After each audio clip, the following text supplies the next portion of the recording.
कैसे हैं दोस्तों, मैं हूं बिलाल। हम सीख रहे हैं Next.js 13।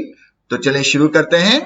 आज की वीडियो में हम जानेंगे SWR लाइब्रेरी के बारे में, जो कि डेटा फेचिंग के लिए हमें काम आती है और यूज होती है। हम इसकी डॉक्यूमेंटेशन के ऊपर आ जाते हैं और यहाँ पे ये कहता है कि सबसे पहले इसे इंस्टॉल कर लो। तो हम इसे इंस्टॉल कर लेते हैं। मैंने एक एप्लीकेशन बनाई हुई है जिसके ऊपर एक हेडिंग है और एक पैराग्राफ है और कुछ नहीं। तो इसको करते हैं इंस्टॉल npm install SWR। बहुत ज्यादा आसान है, बिल्कुल भी परेशान होने की जरूरत नहीं है। हम इसे टोटली समझ के करेंगे, होगा कॉपी पेस्ट, लेकिन टोटल समझ के करेंगे तो हमें और ज्यादा अच्छे से समझ में आएगा। हमने इसे इंस्टॉल कर लिया। अब इसे इंस्टॉल करने के बाद क्या है, ये कहता है कि मुझे इंपोर्ट करो। इंपोर्ट करते हैं यूज, या पहले इसको कर देते हैं फ्रॉम SWR ताकि सजेशन भी आ जाए। और यहां पे हम इसका एक हुक इंपोर्ट करेंगे, यूज SWR। ठीक है, ये कहां से मैंने देखा, ये मैंने यहां से देखा कि जब इंस्टॉल हो जाए तो ये कह रहा है कि यहां से इसको इंपोर्ट कर लो। तो यही चीज हमने इंपोर्ट की है। ठीक है, चाहे तो आप यहां से कॉपी पेस्ट कर सकते हैं, चाहे तो यहां से आप खुद भी लिख सकते हैं। उसके बाद क्या है, ये एक हुक है। तो जहां भी हुक यूज होता है उसको हमें क्लाइंट साइड करना होता है Next.13 के अंदर। तो हम Next.13 यूज कर रहे हैं तो इसको हमें क्लाइंट साइड बनाना होगा। तो हमने इसको क्लाइंट साइड बना दिया। अब इस हुक को यूज करेंगे। उस हुक को यूज कैसे करेंगे, हम कहेंगे कॉन्स्ट रिजल्ट के भाई इस हुक से जो भी चीजें आए उसको एक रिजल्ट में सेव कर लो। और यहां पे हमने इसको कॉल कर लिया। इसको कॉल कर लिया, यहां तक हो गई बात।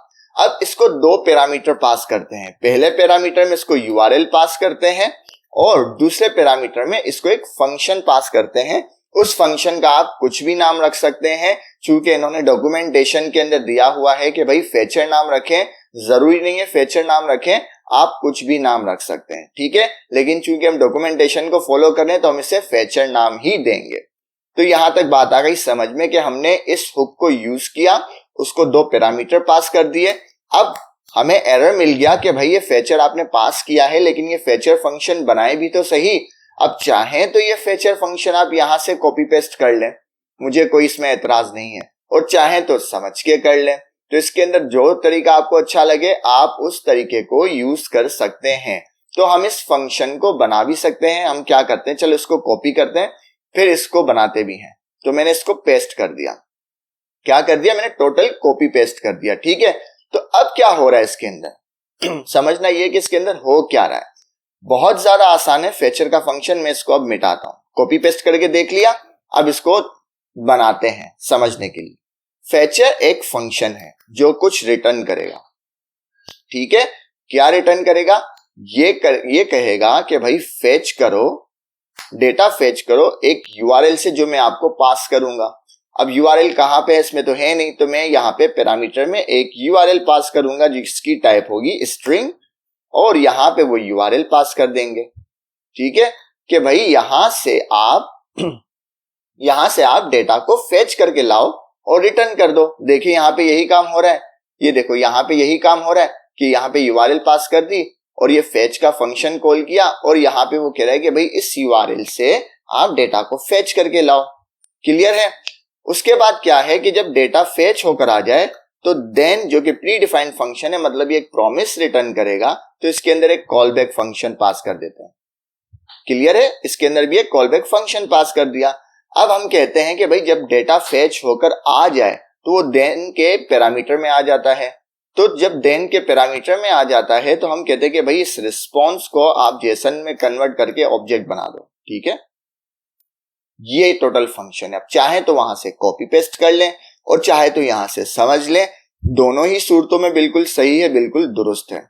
हमने इससे सब चीजें पास कर दी सिवाय URL के, वो भी अभी हम कर देते हैं। तो URL कहां से हम उठाएंगे, URL हम उठाएंगे एक fake URL Jason place holder से। ये URL है पोस्ट की। ठीक है, लेकिन ये बहुत ज्यादा है, मैं यहां पे यूजर की ले आता हूं।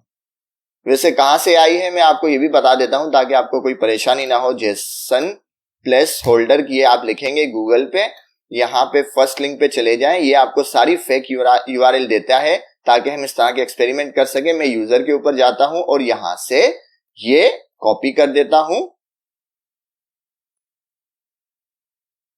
सॉरी इसको मैंने कॉपी कर दिया और ये यूआरएल चाहे तो आप यहां से इसको डायरेक्ट पास कर दें या चाहे इसको वेरिएबल में स्टोर करके फिर पास कर दें, जैसे आपका मन करे वैसे करें। मैंने डायरेक्ट कर दी और इसको सेव कर दिया।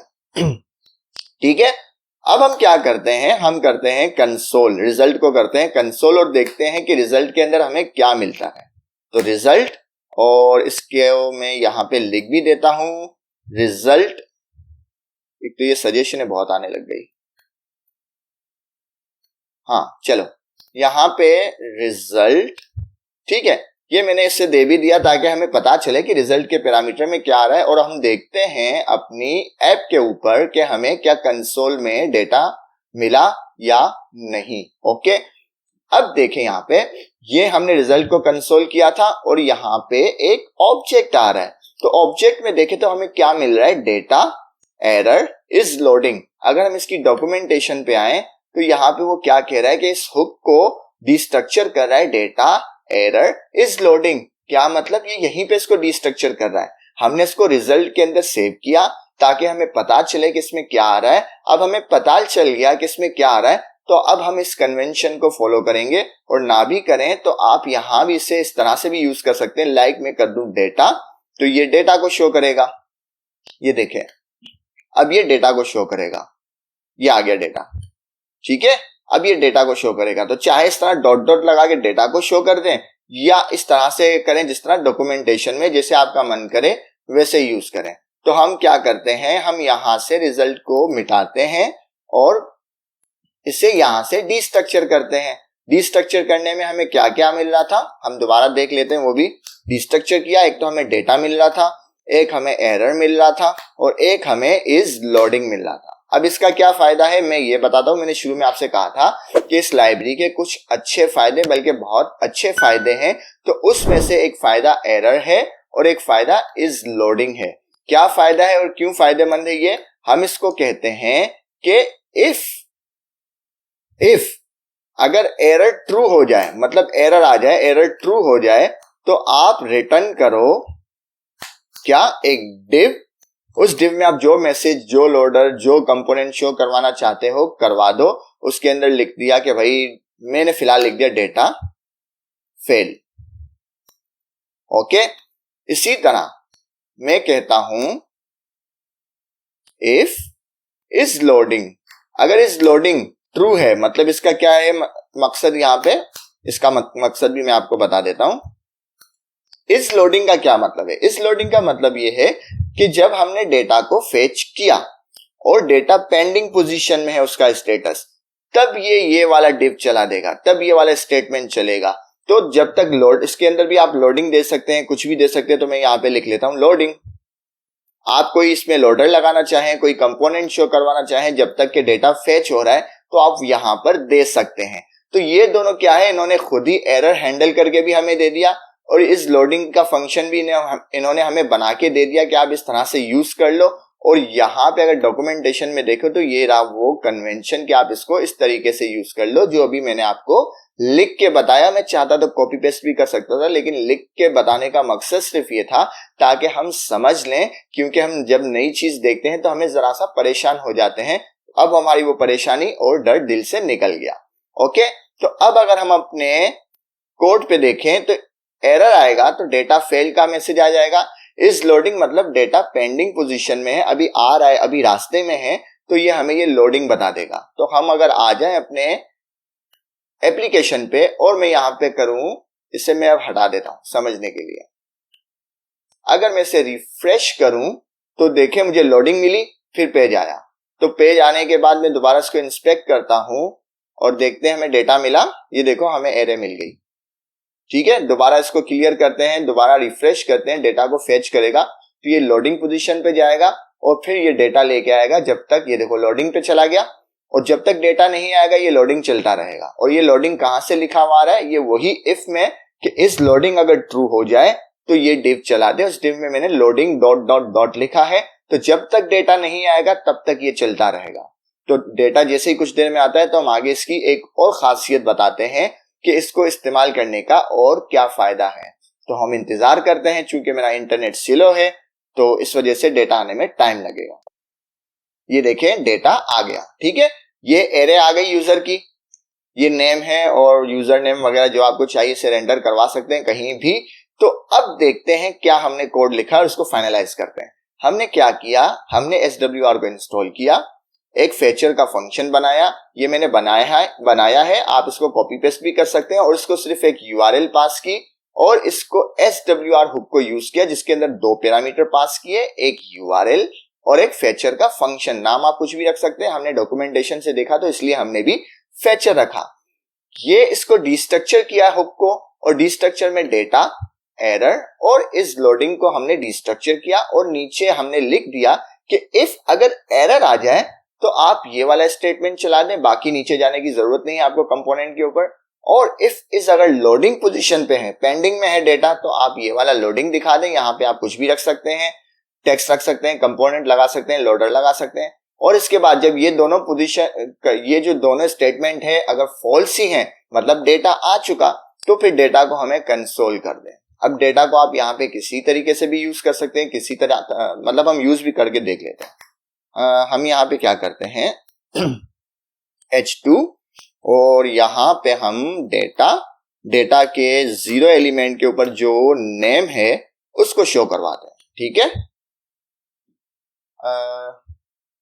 ये देखो हमें नाम आ गया, और यहाँ पे अगर हम देखें तो ये रहा वो नाम। ठीक है, तो कितना इजी था, कितना जबरदस्त था और कितना सुकून वाला था। अब इसको यूज करने की क्यों जरूरत आन पड़ी, ये भी जवाब इन्होंने दे दिया। तो अगर हम इससे स्क्रॉल डाउन करें तो एक रिवायती तरीका है डेटा फेच करने का क्लाइंट साइड के ऊपर, कि आपको डेटा फेच करने के लिए 2 हुक की जरूरत पड़ेगी, एक यूज स्टेट की और एक यूज इफेक्ट की। फिर 2 हुक आप डिफाइन करेंगे, उसके बाद यूज इफेक्ट लगाएंगे, उस यूज इफेक्ट में आप फेच करेंगे, और फेच करने के बाद डेटा को इसी तरह से कन्वर्ट करेंगे, और कन्वर्ट करने के बाद इस स्टेट में आप उसको सेव कर देंगे। और फिर आप एरर हैंडल भी खुद करेंगे कि भाई इसमें अगर एरर आ जाए तो ये दिखा दे, इस अगर लोडिंग है तो ये बता दे। ये आपको सब खुद लिखना पड़ेगा। इसके अगेंस्ट SWR लाइब्रेरी ने हमें ये सब चीजें खुद करके दे दी, और यकीन मानो तो ये सब चीजें हमने कॉपी पेस्ट ही की हैं। ये सब चीजें हमने कॉपी पेस्ट की है। किस तरह से कॉपी पेस्ट की है, अगर मैं इन सब को मिटा दूं, ये मैंने सब मिटा दिया और यहां पे मैं आ जाऊं, वैसे तो आपके सामने मैंने लिखी, आप कहेंगे कि ये क्या बात करें, ये तो हमने खुद लिखी है।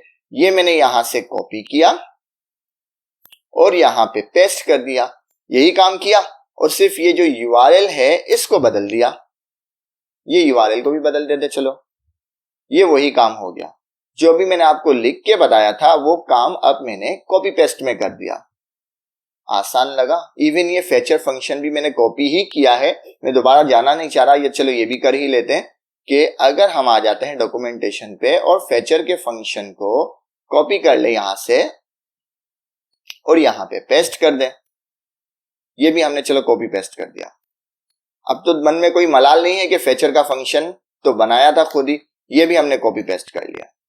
URL, अब ये सारा वही काम है, सारा वही काम है जो भी हमने समझ के किया, इसके अलावा और कुछ भी नहीं। सेव, और ये अब दोबारा अगर देखें तो हमें अपना ये जो नेम हमने शो किया था ये मिल रहा है। ये वही काम है सारा, हमने वही इसी अंदाज में उसी तरीके से किया। दोनों तरीके से करके देख लिया, एक कॉपी पेस्ट भी करके देख लिया और एक इसको समझ के भी हमने लिख दिया कि इसके अंदर आखिर है क्या चीजें। तो आज की वीडियो के लिए इतना ही। उम्मीद है आपको पसंद आई होगी। पसंद आए तो लाइक करें, शेयर करें, सब्सक्राइब करें। मिलते हैं नेक्स्ट वीडियो में। अल्लाह हाफिज।